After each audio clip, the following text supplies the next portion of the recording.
ndagira ngo tuganire ijambo rivuga ngo ku bantu byararangiye ariko ku Mana ntabwo birarangira. Harageze ngo nongere ngaruke ku cyo navuze kuri se byararangiye, bene se byararangiye, ariko kuri nge reka rongaruke ngaragaze ko hari ibitararangira.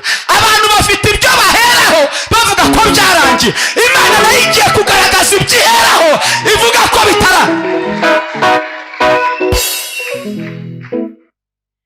Reka dusome ijambo ry'Imana maze dukoresha umwanya wacu neza. Igitabo cy'Itangiriro ibice 37 umurongo wa 29. Itangiriro ibice 37 umurongo wa 29 kugeza kuri 35. Banza harimo abashyitsi nitwa MBARUSHIMANA John, murakoze. Bari kugira ngo utaza kwibaza ati umuntu utubwiriza ko ntazi izina rye, amazina ye nayo ngayo. Hari ijambo rivuga ngo Itangirira ibice 37 umurongo wa 29. Reka dusome mu izina rya Yesu. Rubeni agaruka kuri rwarwo basanga Yosefu atarimo ashishimura imyenda ye. Rubeni agaruka kuri rwarwo basanga Yosefu atarimo ashishimura imyenda ye. Ashishimura imyenda ye kuko yari abuze uwo yari yasizemo. Asubira kuri bene se arababwira ati umwana ntakirimo, nanjye ndajya he? Benda ya kanzu ya Yosefu babaga isekurume y'ihene binika ikanzu muri ya maraso yayo. Bohereza ya kanzu ndende bategeka ko bayijyana kwa se. Bamutumaho bati twabonye iyi, none umenye ko yaba ikanzu y'umwana wawe cyangwa ko atariyo. Arayimenya aravuga ati ni ikanzu y'umwana wanjye, inyamaswa y'inkazi yaramuriye nta gushidikanya. Yosefu yaratanyaguwe nayo. Yakobo ashishimura imyenda ye akenyera ibigunira, amara iminsi myinshi ababaye yiraburiye umwana we. Abahungu be bose n'abakobwa be bose barahaguruka ngo bamumare umubabaro, ariko yanga kumarwa umubabaro ati nzarinda nsanga umwana wanjye kuzimuhirira. Nuko se aramuririra. Amen. Dusoreze muri Yobu. Gitabo cya Yobu. Yobu ibice 14 umurongo wa 7. Haravuga ngo erega hariho ibyiringiro yuko igiti iyo gitemwe cyongera gushibuka, kandi igishyitsi cyacyo kikagahera mu mukungugu. Iyo cyumvisha amazi cyongera gushibuka kigatoha nk'igiti kigira gitoya. Nimwakire neza ijambo ry'Imana. Narivuze ngo nimwakire neza ijambo ry'Imana. Murakoze cyane. Ndagira ngo tuganire ijambo rivuga ngo ku bantu byararangiye ariko ku Mana ntabwo birarangira. Niba mutanabikunda basi mubikore kubera ndi umushyitsi, ngo umushyitsi akurisha imbuto. Mumpera ikiganza mubwire ngo ku bantu byararangiye ariko ku Mana ntibirarangira. Kandi nubona atabyumva ujye ubwira umutima. Uvuga ati mutima wanjye ndabona uyu muntu atari kunyumva, reka nkwibwirire ku bantu byararangiye. Muri ubuzima bwa buri munsi uko turi hano twese tugira inshuti, kandi mu nshuti tugira habamo n'izifite amafaranga. Zifite amafaranga. Ariko mwumva ikintangaza mushobo, iyo tugeze mu bihe by'amakuba n'akaga gakomeye,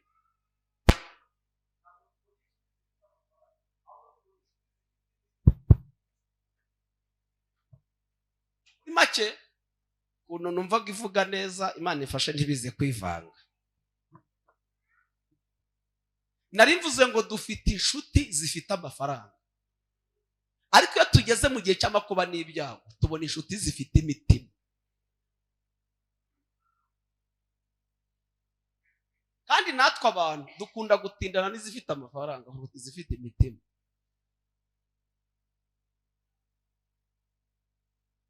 Ufite amafaranga biragoye ko yakubura mu birori, biragoye ko yaguhamagara telefone ye ukayireba ukayubika, kandi afite amafaranga uhita wiruka ukajya kumwitaba. Ariko inshuti zifite imitima uramureba ati se nguyu ntagiye kuntura ibibazo, uraza kuba muvugisha n'impugu.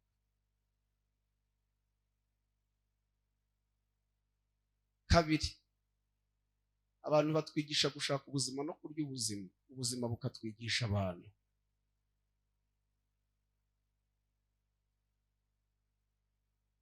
Abantu batwigisha ubuzima, batwigisha gushaka ubuzima, ariko ubuzima bukatwigisha abantu.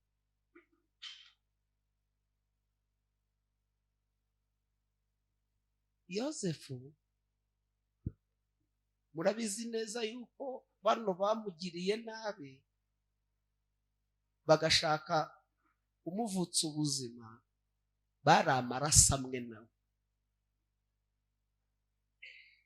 Kandi iyo usomye Bibiliya ntabwo bamwanze kubera inzozi, na mbere y'inzozi baramwangaga. Babitewe n'iki? Ngo bari babitewe n'uko se yamukundaga, ngo amudodeshereza n'ikanzu, ngo bituma bamwanga. Ariko mwibaza mwuka byarana, kuba papa wawe akunda umuvandimwe wawe byagatumye umwanga kugera ku rwego wamuvutsa ubuzima?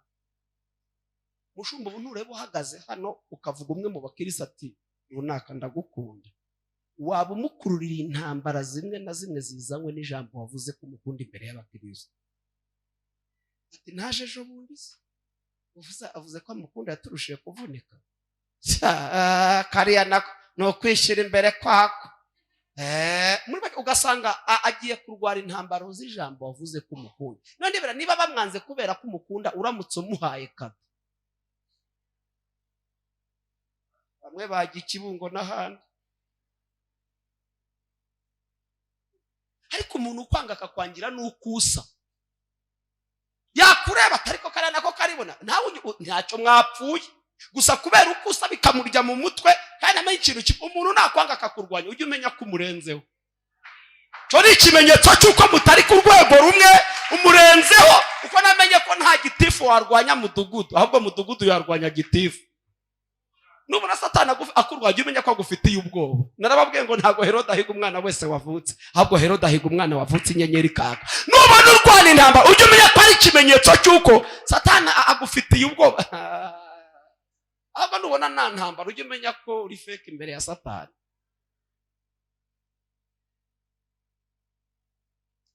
Kuba bamwanga ngo arota inzozi kubera nta mutima w'urwango we yari afite ngo azibwira bene se. Ngo umunsi wumva inzozi ngo barushijeho musoma, buza ngo bari basanze bamwanga avuze inzozi barushaho kugira gute. Ariko mumva icyantanga, ngo iza mbere zituma barushaho kandi arota iza kabiri nazo ngo arazagira gute, arazibabwira ati kandi nongeye ndarota inyenyeri n'ukwezi. Ngo abibwira se na bene se, ngo saramucyata ari kwa mwana we. Ibyo bintu bwo bavugisha ari nge na so na bene nyoko tuzaza tukwite. Ngo bamugirira ishyari, ngo ariko se akajya yita iki ayo magambo. Uza niba uhanuzi ibyo bintu bazi ko byarangiye, ni kuri bo, ariko ku Mana ntibirarangira.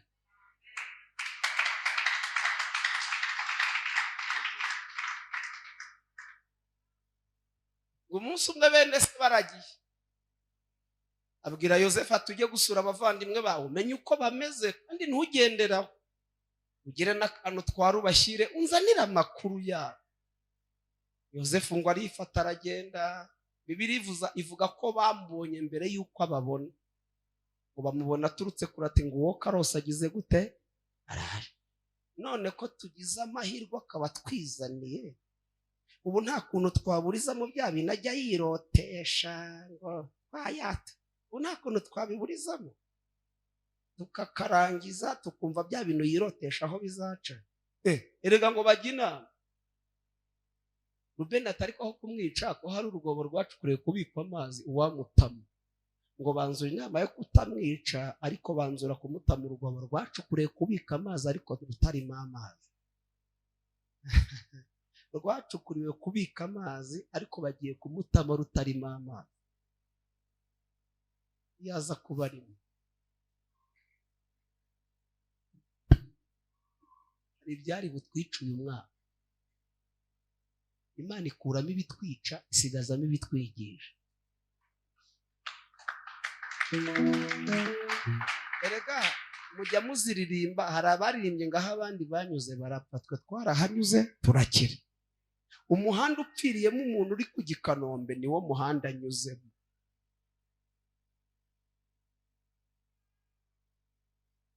Ngo Rubeni yari yagiye ngo bicazwa no kurya ibyo yabazaniye, kandi uwabizanye ari hehe?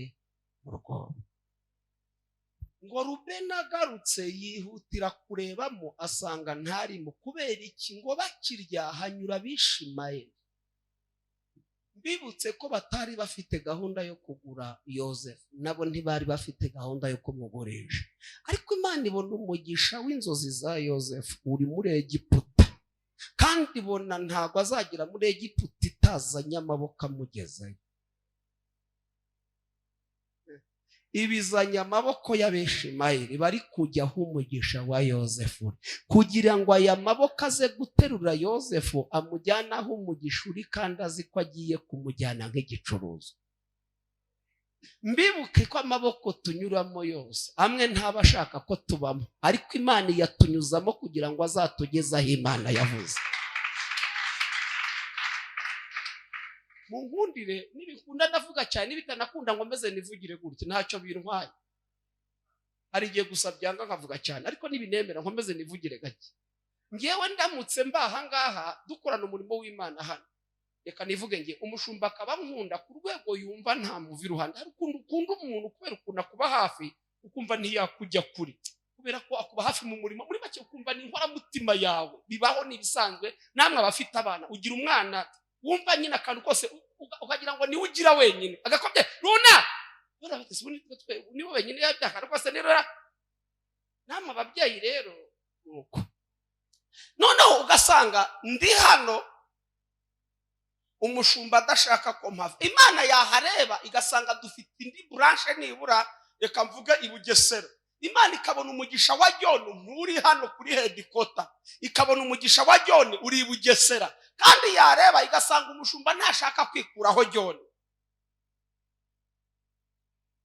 ikabizanya undi muntu uza gukora umurimo hano, kandi akagera hano nawe tugomba kujya dufatanya, akayobora amateraniro akabwiriza. Imana ikabimunyuriyemo, reka no kuvuga shitani, ikamunyuriramo agatangira kurwanya. Umushumba akunda John, aba yamushyize imbere, umushumba akananirwa kubimanaginga kubera intambara iri hagati yanjye n'uwo yazanye. Imana yarebye isanga umushumba ntazanyikuraho, izanye intambara zizatuma ndekura.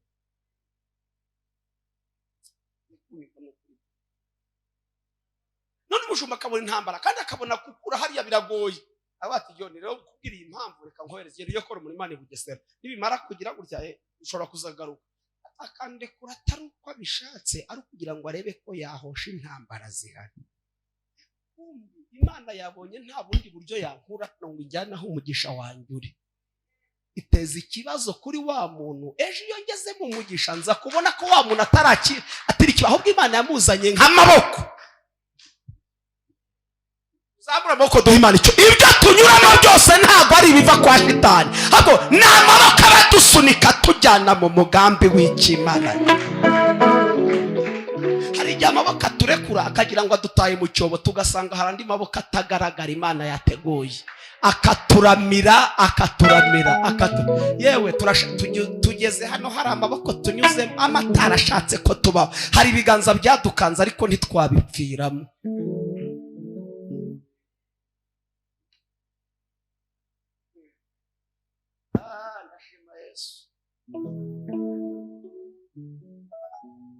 Uwo muntu mwegeranye ni mwarimu wawe, uwo nguwo ni teacher wawe, ubishaka utabishaka azakwigisha, aho kubwira Imana izagufasha kumenya uko uzitwara mu gihe azaba yahindutse mwarimu wawe. Arakwigisha kandi ibyo avuze tukabyemera kubera ko mugendana kenshi muri inshuti ze. Umuntu ngo yigeze afata akanyugunyugu mu ntoki, abwira mugenzi ati hano harimo akanyugunyugu, mbwira ni kazima cyangwa kapfuye. Undi ati nshobora kuvuga ko ari kazima, agahita agakanda akagapfa. Nshobora kuvuga ko kapfuye akakarekura. Arabati rero ijambo ni rimwe, ubuzima bwako buri mu kiganza cyawe, ubishatse kabaho, ubishatse kaba.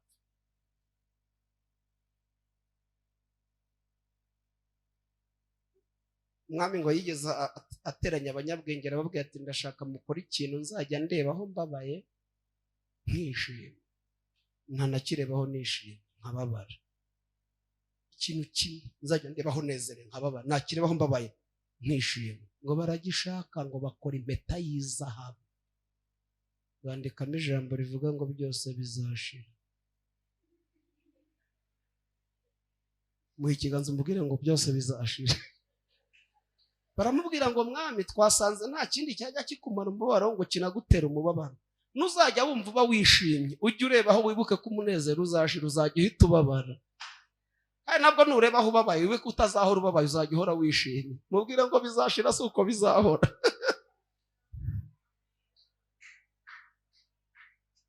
Ntabwo bizahora, nukuri bizageraho bishimye. Wagize ngo hari akatagira iherezo, nta joro ridacya. Mubwire ngo erega bizashira, inzara izashira, nawe ukore urere y'ibyo uzajya urya. Uvuga ati muri weekend nta mafiriti agera hano. Nigeze njya mu rugo rumwe nsanga bafite orere,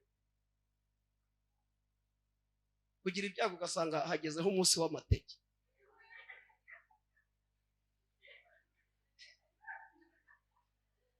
Kandi uri buhindure orere yawe. Noneho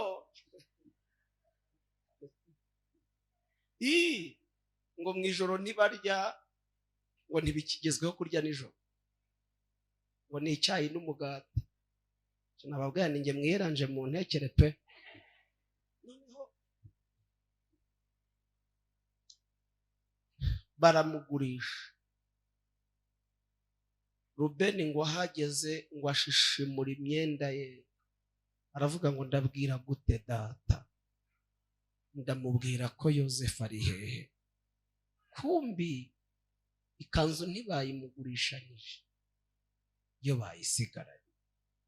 Ngo bigira inama, bafata umwana w'ihene barawubaga, bafata ya kanzu bayiziringa mu maraso ya ya hene, ngo bayohereza se. Baramubwira ati data, twabonye iyi kanzu, uze kureba witegereze niba ari ikanzu y'umwana wawe, ubanze inyamaswa z'inkazi zamuriye.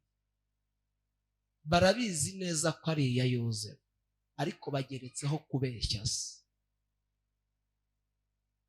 Ngo ayibonye arayimenya, aravuga ngo nta kabuza, iyi ni ikanzu y'umwana wanjye, zamutanyaguye.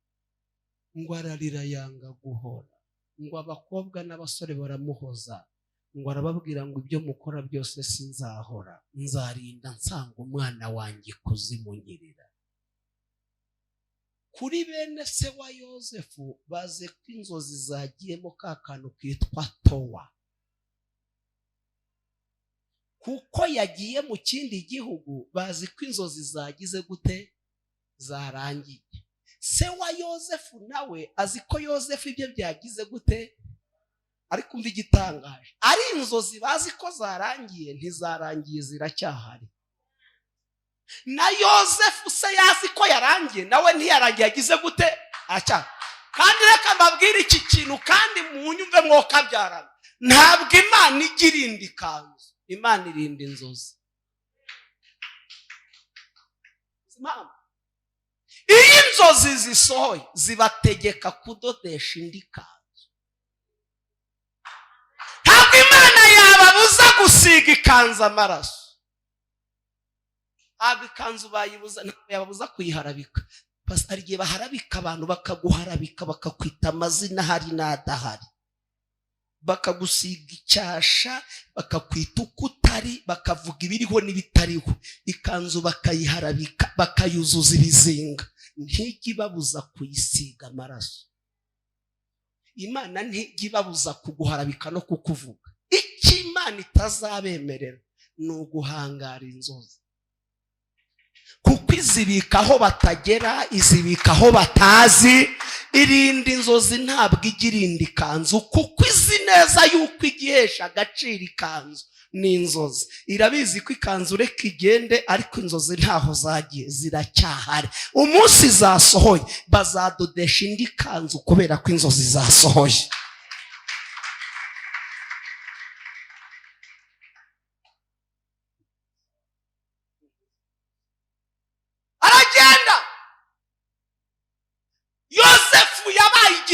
bicuruzwa mu isoko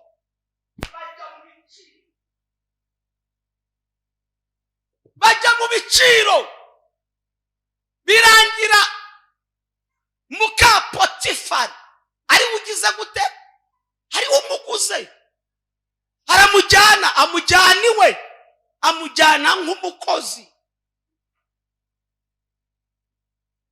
Yosefu ngo ageze iwe akomeza kugira ukuboko kwiza. Bene se wa Yosefu bazi ko byarangiye, na se wa Yosefu azi ko byarangiye. Mumpere ikiganza ubwire ngo ku bantu byarangiye ariko ku Mana ntago birarangira. Kandi twongere tuzamure amaboko Imana tubwire ngo turagushimye. Nukuri hari ibintu ku bantu barangije baravanguriya yewe byararangiye ni muhebe, ariko byarangiye kuri bo ku Mana ntibirarangira. Wagezeyo agira ukuboko kwiza muka Potifari muzi ukuntu yamwifuje ngo ashaka kuryama n'ishuri nawe ndaramuhakanira ngo acunga nta bagabo bari mu nzu amuhamagara mu turimo akimubona ati nturi busohoka aha ngaha nje nawe turaryamana. Yosefu ati nukuri pe nubwo nta muntu ndeba ariko Imana irandeba, ntago tureka ibyaha kubera ko dutinya Imana.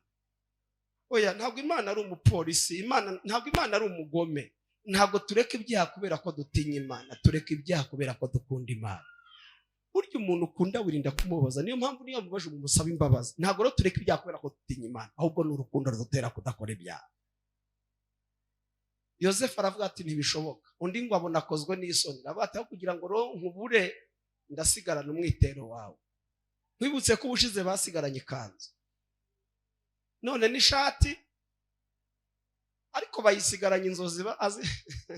Ntabwo umugisha wacu bahana, umugisha wacu ba muri twebwe.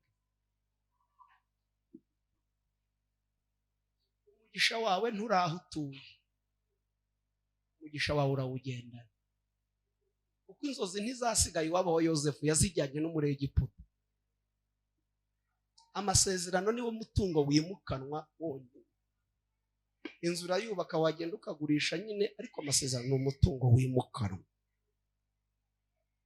Babasigaranye n'ishati, ubushize kanzu barayisigaranye none n'ishati bagize gute, ariko basigaranye ishati ubuhamya arabujyanye. Bamufunga bamuziza icyaha ngo cyuko yasambanyije ariko mu by'ukuri ntago yari yabikoze, ariko ibimenyetso byagaragazaga yuko burya mu rubanza ngo hakora iki. Umuhungu ajya muri gereza, Yosefu bamukuriye ikiriyo, se yakuye ikiriyo, nubwo byamugoye kubyakira, ariko mu bana kibara Yosefu ntari. Uzi ko hari igihe kigera mu muryango bakabara nk'udahari. None se Dawidi bamubaraga nk'uhari. Umunsi baza kwimika umwami mwumvishe Dawidi bamuhamagara, baramuhamagaye. Kuki batamuhamagaye ari umwana? Nuko babonaga mu bantu bakwiriye gutoranywa Dawidi atagize gute. Muri make ku bantu ntago afite agaciro, ariko ku Mana afite iki? None tekereza uwo biba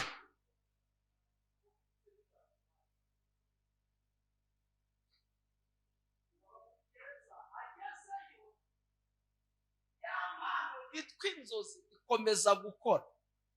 Aho umupira warengeye ni naho uzarengurirwa.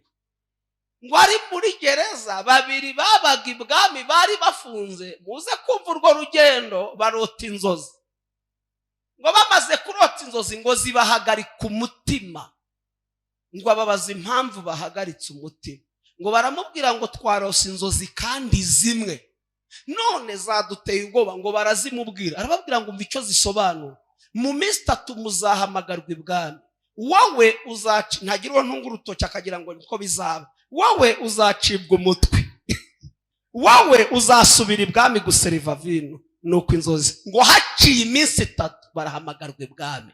Umwe w'umutwe bawucaho, useriva vino ibwami yongera guseriva vino. Ngo ariko yari yabwiye useriva ati ubwo uzasubira ibwami ndakwinginze uzamvuge neza ku mwami, ndebe ko yamuza muri iyi nzu y'imbohe. Ngo ageze ntiyamwibuka, aramwibagira. Iyi tarakwibuka ntawe ukwibuka. Onjya nivugira bakagira ngo naye bavuga butumwa, uwaguha invitation ntiyaba kugoye.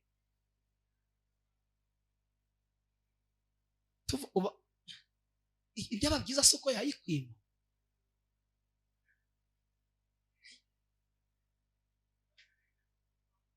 None se mu by'ukuri wo kabyara barayimuha ajya kubona avuga ati yarayimpaye none sinamutwere. Icyaba cyiza suko ahubwo yazaba ese ko wanyibagiye yo naribagiye. Hari igihe umuntu yivusha ngo yibagiye kumuha ati warakoze kutayimone bacyo ugasanga araburana ko atatumiwe ariko avuga ati warakoze kutayi ubundi nariko nuko niba hari ubanza nukuguha invitation ntuzatwerere.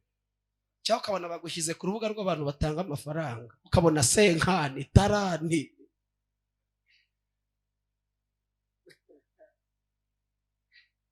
Haleluya.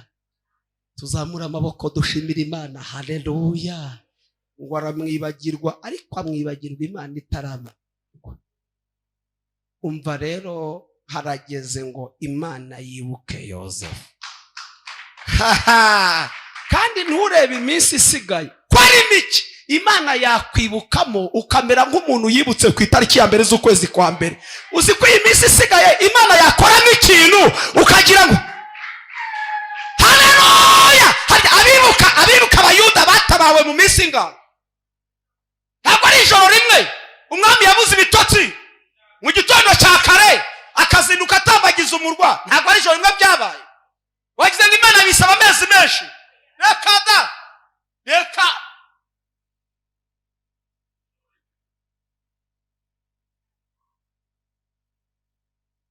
tuyazamurira Imana yo kabyara ishobora byose. Twongera tutemura amaboko dutere haleluya.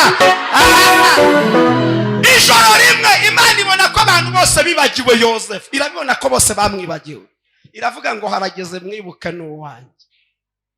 Harageze ngo nibuke inzozi namuhaye kurota. Harageze ngo nongere ngaruke ku cyo navuze kuri se byararangiye bene se byararangiye ariko kuri nge reka rongaruke ngaragaze ko hari bitararangira. Abantu bafite ibyo baheraho bavuga ko byarangiye. Imana nayo igiye kugaragaza ibyiheraho ivuga ko bitara.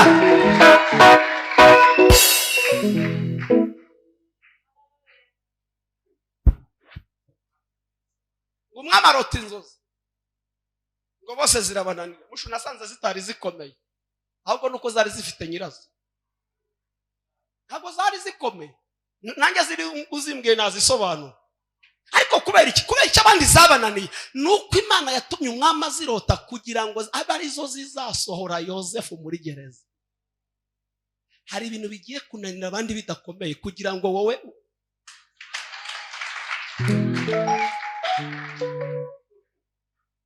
acho bitwara navuze nka bya bindi se ngo babuze uzisobanura. Wa wundi wabonetse mu basigaye ibwami ngo yegera umwami ati mwami nkundire nkwibutse iby'ibyaha byacu kugira ngo nze kugera icyo shaka reka mbanze nkwibutse iby'icyaha cyanjye. Mu minsi yashize nge na mugenzi wanjye twakoze amakosa muraduhana. Aho mwadushyize dusangayo umuntu dufunganywe nawe turota inzozi zimwe mu ijoro rimwe. Atubaza icyaduhagaritse umutima turazimubwira arazisobanura. Uko yazisobanuye niko zasohoye. Yatubwiye ko umwe muzamuca umutwe undi akagaruka. Uwo guca umutwe mwarawurangije nanjye naragarutse niwe wazisobanuye. None mwareba niba kirimo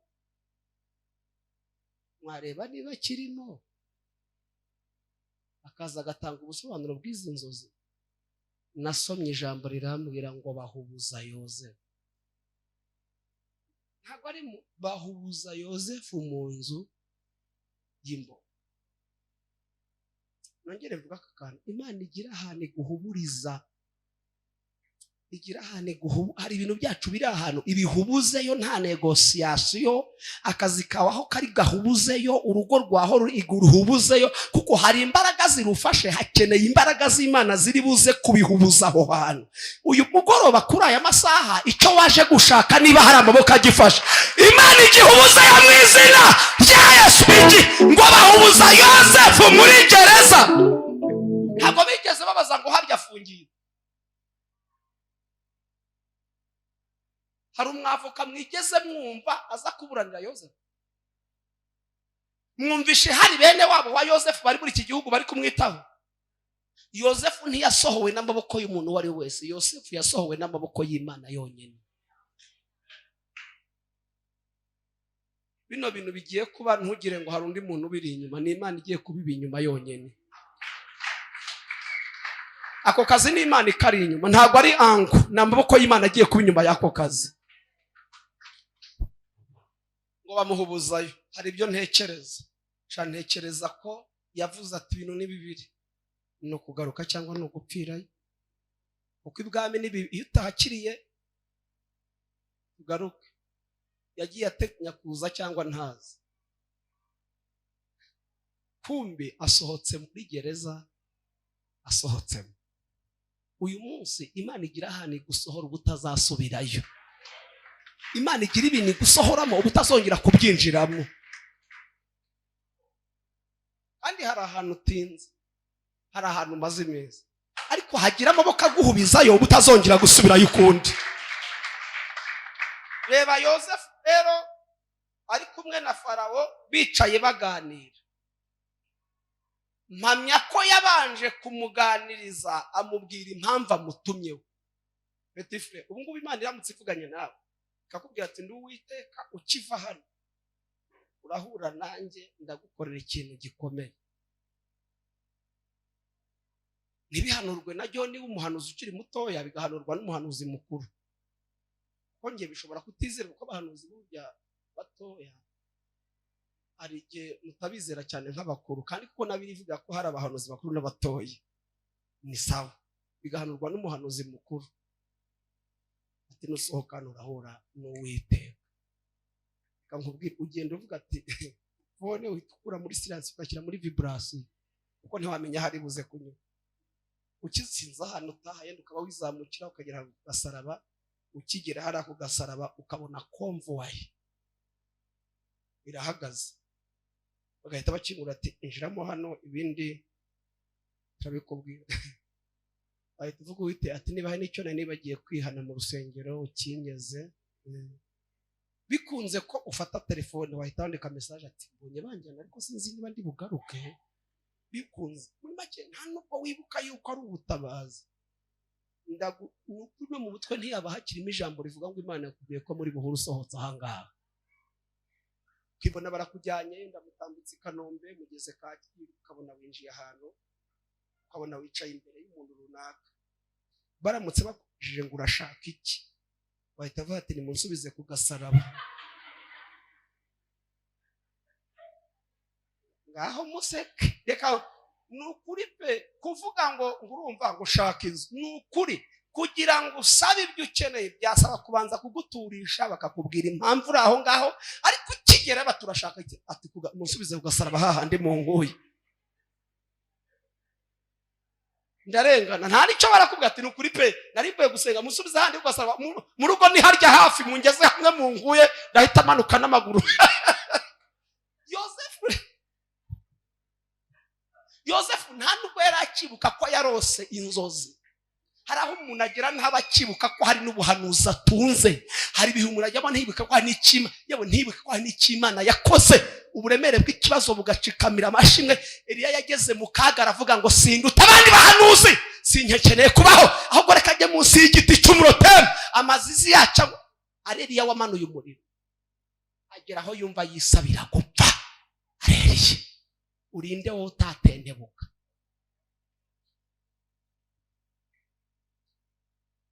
Ngo baraganira n'umwami, bati narose inzozi kandi bambwiye kuzisobanura. Wabo wa Yosefu baracyatekereza Yosefu, se wa Yosefu baracyamutekereza. Kandi ukuntu ugira ngo tugiye gusenga muka Potifari ntazi ko byarangiye. Muri make ku bantu Yosefu byararangiye, ariko se ko byarangiye ku bantu ku Mana byararangiye? Ibyo bintu barangije Imana iraje bitangire. Imana iraje bitangire.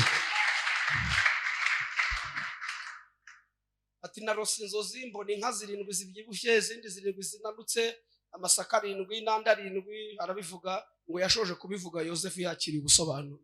Arabati nta bindi bintu bihambaye, ni imyaka 7 y'uburumbuke, ni imyaka 7 y'inzara. Ati none watugira inama abahindutse umujyanama wa perezida. Byose yarabyize. Iyo umwuka hari arabyoroye, tugatanga inama ku bantu baturusha. ati nta bindi ni ugushaka umuntu wize iby'ubuhinzi agahingisha muri ya myaka 7 akubakisha n'ibigega bagahunikisha ibizatunga abantu mu myaka 7 y'inzara. Ati nibyo ngibyo. Ndati mwigeze mwumva ahamagara inama y'abaminisitiri? Mwigeze numva ahamagara abadepite?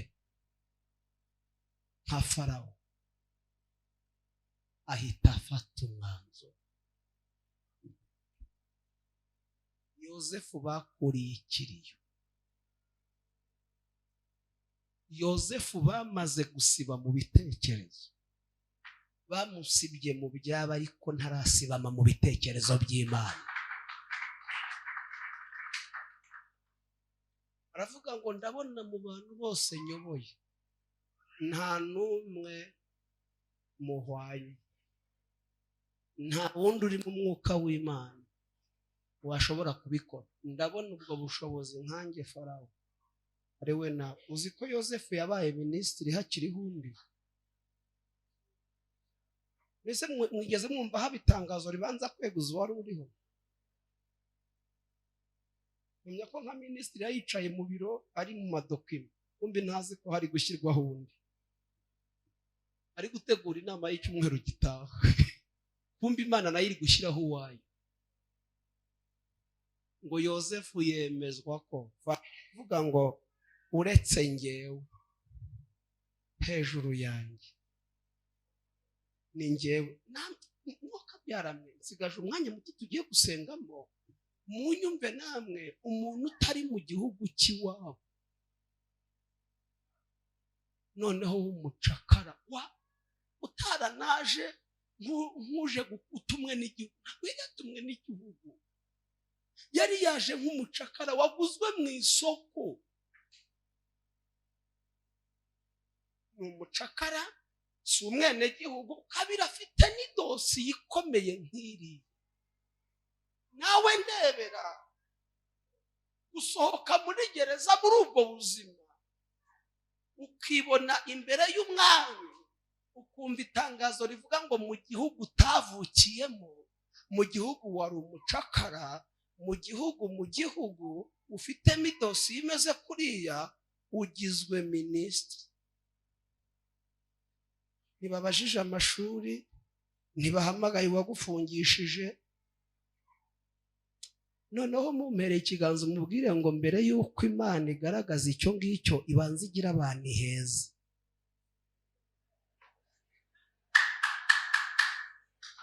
Si ngombwa ko bose babyumva, kuko sinamwese Imana yantumyeho. Abitantumyeho yabatumye kuri profeti. Ubwire ngo Imana igira ibintu heza kugira ngo bitaza kurogoya umugambi w'Imana ku buzima bwawe. Kandi nushaka mubwire ngo Imana igira ibintu heza bitaza kurogoya ubwo bukwe, bazabimenye.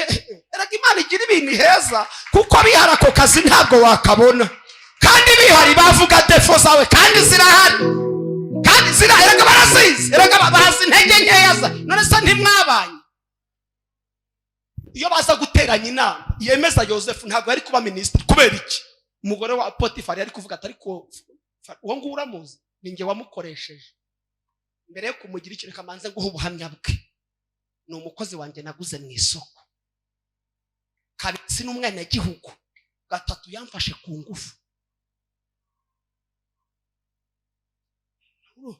Izo zari impamvu zitari gutuma Farawo, ariko Imana ibahezamo. Uwo muhezo ntiba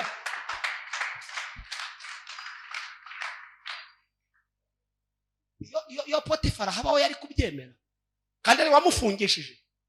Ariko iyo nama na Potifari ntiyarayirimo, nawe ntiyarahari.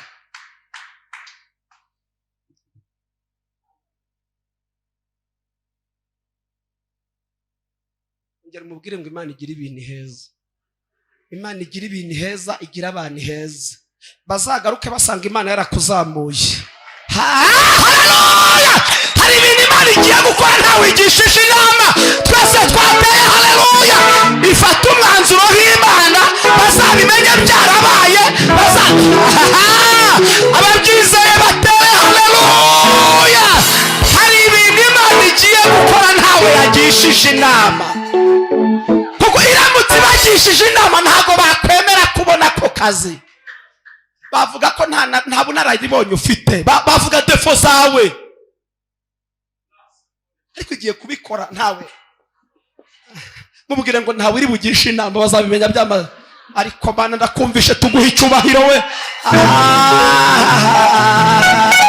abajakira bataleluya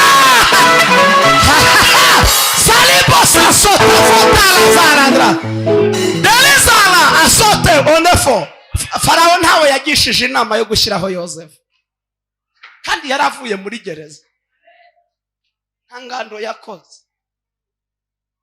ntabwo bambaje ngo ese wayoboye hehe hatekereza ko minisitiri utarayoboye n'isibo utarayoboye n'umudugudu nta n'akagari wayoboye utari n'umwana gihugu ariko ufite inzozi warose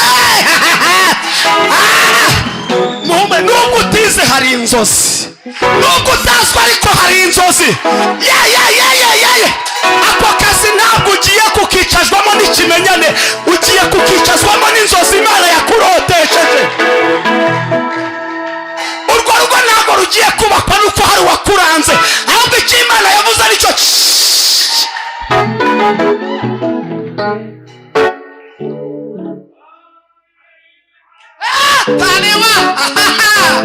tuzamura amaboko dushimiriye tuyazamura bakiyazamura bikemera twese twateye haleluya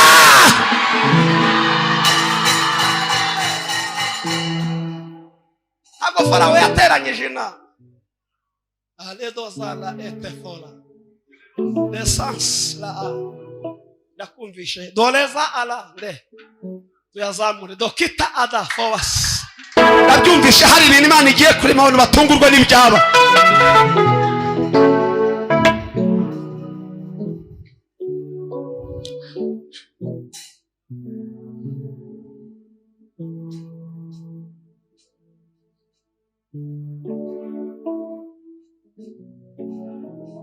yazamure twongera tuyazamure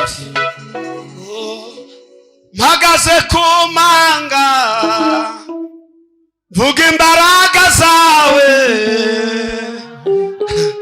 nta butayu udakuramo umuntu mpagaze ku manga vuga imbaraga zawe nta butayu udakuramo umuntu mpagaze ku manga mpagaze ku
n'isheni idacika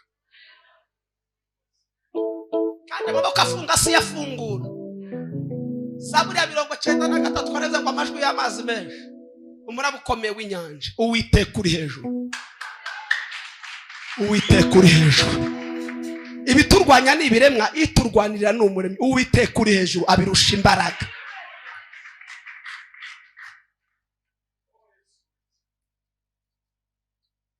aravuga ngo nta numwe muri iki gihugu uzasohoka mu gihugu utabyemeye nta nuzacinjiramo utabyemeye ntago mbizi nabo niba bagira urupapuro rw'umuhondo sinzi niba naho rubaye yamubona ko hari amatangazo naho iwacu ajya asohoka ku mpapuro z'umuhondo simujya muyabona arya yasohotse rya nejo bundi nijoro ryakeye nibwo yasohotse Imana iguha umugisha amen nukuri aya mafaranga kuzanira andi mafaranga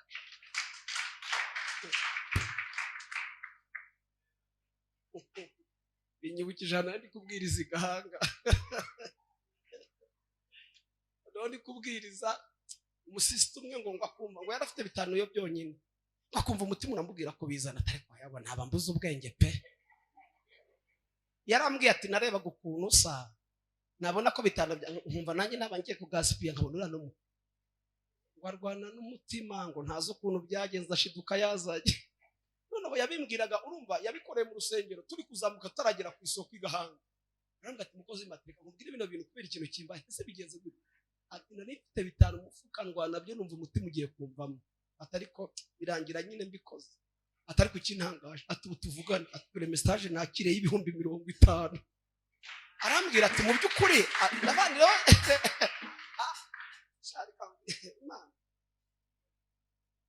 iguha amafaranga ubibya amafaranga Imana iguha amafaranga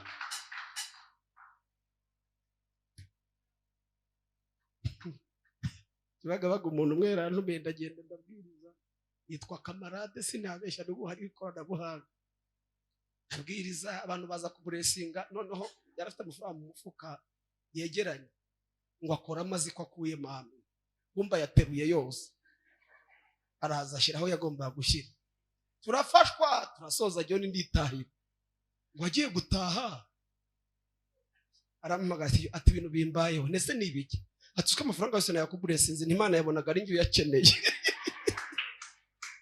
kandi siko yabishaka wera twagiye gukuramo nk'igihumbi ngo ashiduka yose yateruye yabana nyine ngane ko ntari buyabize se iha nakari kanyuzemo ntekereza ko ariho tugiye gusoreza abamabuja bahanda pana bari hano mu rusengero ubusanga iyo bari mu rugo yenda batagiye mu kazi bayicaye imbere ya screen ubundi afite telecommande ahinduranya mashine umva we ko twatinze kurya kandi abantu biriwe ni gute abantu barya amasaha kandi biriwe mu rugo ubwo nibikima muri gukora umwana ari makuru ariko kutareba uwo mwana ari mararizwa n'iki we icyo ari gukora no guhinduranya mashine akanda nyine reka nimagine ko muka Potifari yari ari muri salo ahinduranya mashine abaguye kuri televiziyo y'igihugu atereka ndi amakuru yiriwe agiye kubona abona itangazo yaramuzi yari yaramukoresheje itangazo ryemeza ko Yozefu noneho mfashe gato wishyire mu mwanya wa muka Potifari nubwo utari we ku makuru umwe yafungishije udafite kivugira abona inama itangazo ryemeje ko agomba kuba minisitiri mu gihugu kandi riza rivuga ngo uyu ni we wenyine uzajya utanga uburenganzira bwo gusohoka mu gihugu uwo atazasinyira ntazasohoka uwo atazemerera ntazinjira kandi niba ukuntu abagore b'abayobozi bagenda mpamya ko abambara rinete ngo hari ukuntu mugira gutya mpamya ko niba yarazambaye yabaye nk'ugira gutya ni wa mutipe nafungishije niwe mpamya ko pressure yarazamutse niba yararwaye isukari mpamya ko igipimo cyara arabati uyu mutura umwe nashyize muri gereza karyara uko wanjye abaye ministry nzajya gusohoka mu gihugu abari usingira abari mu burenganzira umwe nafungishije kandi mbizi ko mubeshera niwe ngiye kujya asaba uburenganzira bwo gusohoka mu gihugu nta kintu ari buze kubihinduraho yakwitotomba yakwisaza yasakuza byamaze hari ibintu bigiye kwemeza ubutaha hari ibintu Imana igiye kwemeza ku buryo ntawe uzagira icyo abihindura ubyakire yahagurutse agatera haleluya hari ibintu bigiye kwemeza ubutazasubirwaho baraza kubibona byasinga ubutazasinyurwa twateye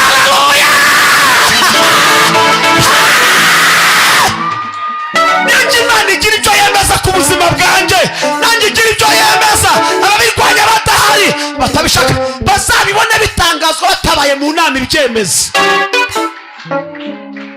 Imana ibaheze mu nama ibyemeza bazabibone bitangazwa. Dusenga ku bantu byarangiye ariko kumana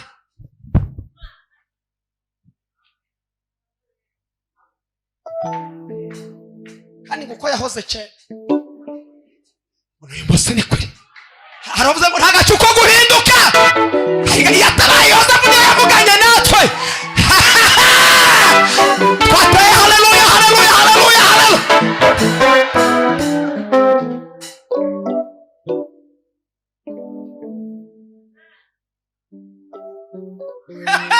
Ariko n'ubu sindabyumva. Ese buriya yemeye aguma mu gihugu cyangwa yaremeye aragenda yoroha imbere ya Yosefu ati bose mbabarira.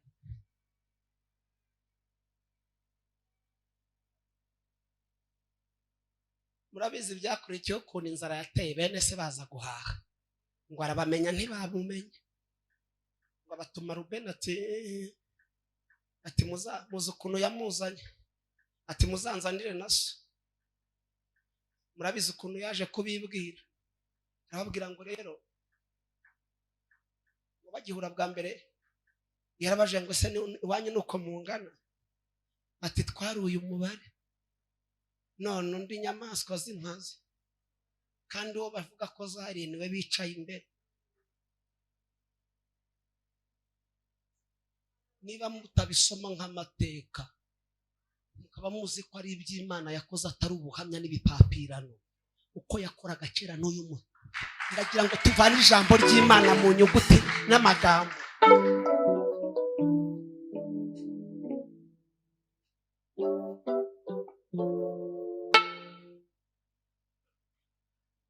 Bati inyamaswa y'inkazi yaramuriye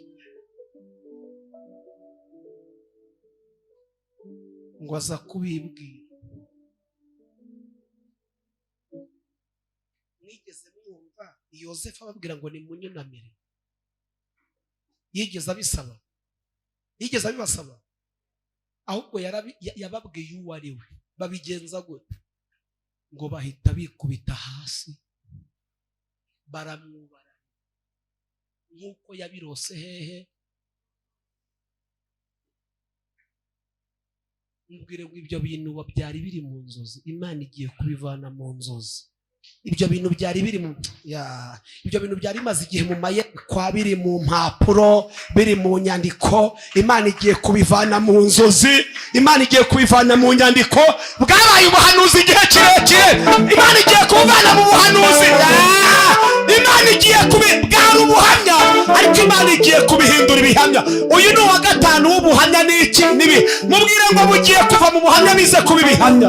Ubuhamya bwari inzozi, ibihamya bigiye kuba twateye haleluya. Byari bimaze igihe ari ubuhamya bigiye kuba ibihamya. Uyu mwaka tuwusozi byari ubuhamya byabaye ibihamya. 2024 ni umwaka w'ubuhamya, ahubwo umwaka w'ibihamya by'ubuhamya. Mbibutse ko ibihamya bigira imbaraga kuruta ubuhamya. Uzi impamvu abantu batumva Imana yacu ni uko tumaranye iminsi ubuhamya budafite ibihamya. Shaka ko dusoza gusenga. Niyo mpamvu ngo bamaze kwambuka Yorodani Yesu yavuze ati ntuviremo aho. Abantu ndabizi baragorana kwemera, ntago bazemera ubuhamya bw'uko mwambutse Yorodani, ariko nimutoremo amabuye 12 mugende muyashinga igirugari. Ubwo muzabona abana babaza base muzababwire tubuhamya nuko twambutse aya mabuye. Abatemejwe n'ubuhamya bemezwe n'ibihamya. Mubwire ngo uyu mwaka urangira ufite ibihamya bisimbura ubuhamya.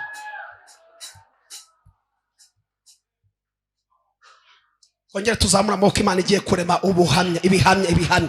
Akira ibihamya mu izina. Uyu wa gatanu ugusigira ibihamya. Nusiga ibihamya by'akazi, nusiga ibihamya by'ubukwe, nusiga ibihamya by'urubyaro. Ababyacu batera haleluya. Uyu wa gatanu ugusigira ibihamya. Narababwiye ngo hari ururimi ntaravuga, kandi namwe hari urwo mutaravuga.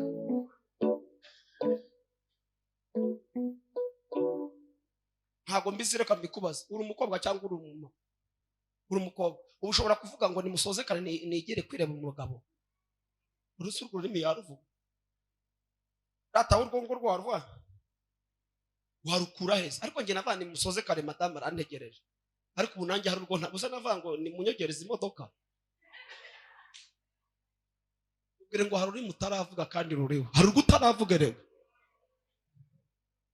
ubuse nari navuga ngo kuko mutari kunsigira inzamara reka da papa ngayiko batinze kunyishyura urwo rurimi sindaruvuga hari indimi mutaravuga ariko reka mbabwire ikintu kimwe kubera ko igihe cy'ubuhamya tugishoje tugiye kwinjira mu bihamya nawe icyo utaravuga ukivuge mu izina rya Yesu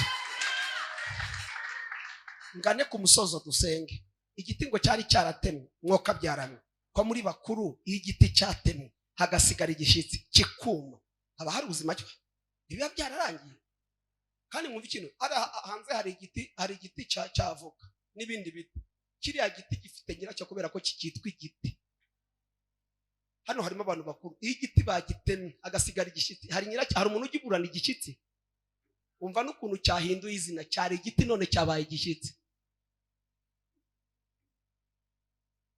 hari inyoni mwabonye zugama mu giti zugama mu ki niyo mpamvu babandi bagiye nuko watemye baze subahiki ese urumva bakugama he ko watemye igiti kitemwe inyoni zijya hari igiti iyo gitemwe zirimuka akazi gatemwe zimukira ahandi hari akazi ubwire ngo ntazari zitwaritsemo zimutse ze kubera ko cyatemwe muzarebe iyi imvura yaguye zagiye ahandi hakiri ibiti zishoboye kuba mu bishyitsi se uzarebe iyo ikinyuzeho imvura yaguye inkweto irimo icyondo unyura kuri cya gishyitsi mu gihe cy'impeshyi buri muntu wese aza kucyasaho iyo bahinga ibyatsi byose bakuye mu murima babirunda kuri cya ubwire ngo babuzwe n'iki kubikurundaho se kuri igishyitsi ariko hajya hagera amahirwe nuko kitaranduwe cyaratemwe ariko nticyarandurwa ubwo kitaranduwe rero ngo iyo cyumvisha amazi nabaye mu cyaro ndabizi iyo igishyitsi cyatangiraga gusibuka bahita baza bagahita bakorotirizaho uduti ngo hatazagira umwana ucyangiza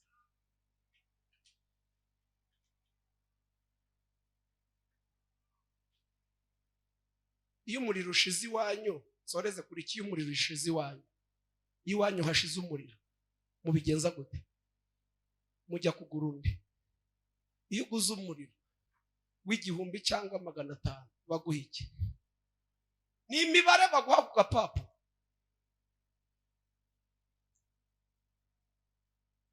ko baguha umuriro ukawutwara mu mufuka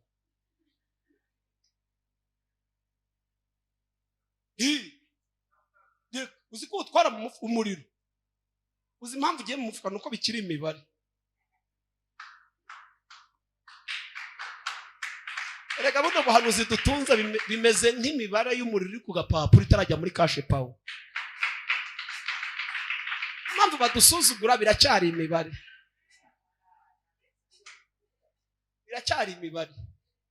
ariko reka yegere kashe pawo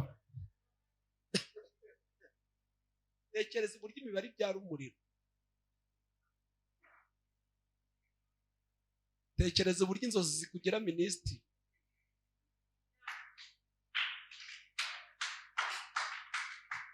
namenye ko uri bupfe nubwo wamuha amata avanze na nidarapfa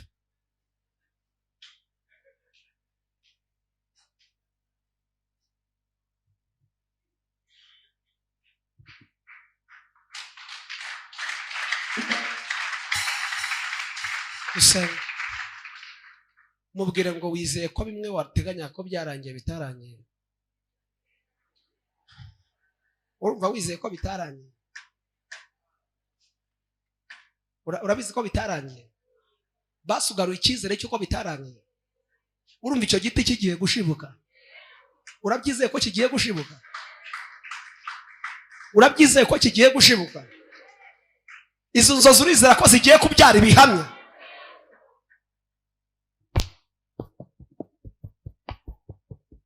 Tuyizamurire amaboko tuyishimire, twongere tuyatinze hejuru, tuyazamurire. Imana igiye guhindura ubuhamya be. La zola fola gracia kitando la grace de lo asans de dola de mene andola zokita fola wa de la zo. Mumpera ikiganza ubwe ngo igiye kunyura mu nzira zitamenyerewe. Ongera umubwire ngo igiye kunyura mu zitamenyerewe. None se iyi si yose uko muyizi ni iyihe leta, ni igihe gihugu muzi gihesha umuntu kuba minisitiri kubera ko yasobanuye inzozi? Izo nzira ni Imana yonyine izigira, ni Imana yonyine. Soza dusenga. Ngewe ndashaka ko dushimira Imana, dushimira Imana yuko ibyo abantu bari bazi ko byarangiye bigiye gutangira kuri yo, bigiye gutangira, kandi barokore bahano. Ndabasabye tufate ijambo ry'Imana turivane mu nyuguti, turizane mu bintu birema, tujye turyizera, turiremeshe ibitariho bibeho. Uryizere wumve riramye, ntiwumve risize ubusa buri aho, wumve hari ikintu riremye. Harabigeze baryizera rikabarembera ngo bazamura. Uwigeze yizera ijambo akabona riramuremeye nazamura amaboko. Waryizeye gusa. Uzana igise cyane. Reka mbabwire iki kintu. Hari ibintu dutinya kuvuga ariko ntacyo bitwaye. Ni umushumba mu rusengero rwacu. Yewe ni ukuri Imana yamuhaye umugisha, akora ahantu hakomeye. Yigeze aduha ubuhamya, atubwira uburyo yabaga i Bugande ariho basengera. Noneho ngo babaga mu rusengero, icyo nicyo ngiye gusorezaho, dushimira Imana ubundi dusenga. Babaga mu rusengero ngo rwabagamo umuvugabutumwa wari umerewe nabi. Hari ukuntu ababayeho nabi natwe tubizi ko abayeho nabi, ni ukuri pe, kandi bigaragara n'inyuma. Hari ukuntu umuntu akena ntibigaragare, ariko hari ukuntu umuntu akena n'ubukene bukaza inyuma, umuntu wese akabona ko akennye. Ngo uwo muvugabutumwa yari umukene ku rwego atahabwaga n'akanya iwabo ngo abwirize. Uzi ko ubukene bukwambura ijambo kandi urifite? Uzi ko ubukene bukwambura amavuta kandi uyafite bakabona ntayo? Kandi mushobora ikintu maze iminsi ntekerezaho, nasanze abantu batarabuze umwanya wo kuduha. Wari wajya ahantu gusaba serivisi bakakubwira ko uyitanga ahuze, ugihari hakaza undi muntu agaparika agahita atambuka agahabwa serivisi nk'iyo wari ukeneye, agasiga ugitegereje. None se uwo muntu yabuze umwanya cyangwa niwe yaburiye umwanya? Ubwinye ngo ntibawubuze, ahubwo we barawukuburiye. Uzi guhamagara umuntu kuri telefone ntiyitabe, wakongera mu kanya ukumva arayivugiraho. Ese urumva yarabuze umwanya? Uwawe niwe adafite.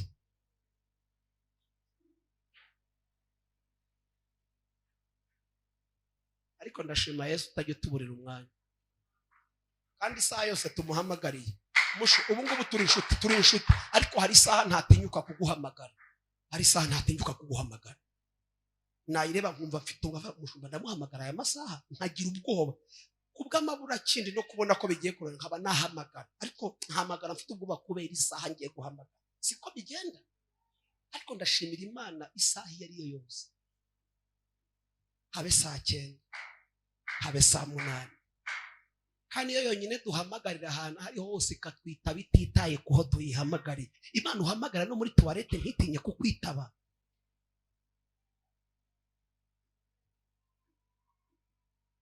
Rero ngo umunsi umwe basurwa n'umuhanuzi. Ndagira ngo nkubwire bino bintu Imana ivugira ngaha. Nashaka bari witwa mutoya uhagaze akavuga ko atari uvuze, ari Imana ivuze, akaba ari Imana ivuze atari uvuze. Ujye uvuga ngo niba ari yivuze, niba atari mu izina rya John akaba ari mu izina ry'Imana avuzemo. Umugabo ngo yamaze imyaka myinshi mu rusengero, ngo yibaza impamvu badahanura. Ariko sazire mu rusengero abaje ejo bundi bahanure, nge simpanure.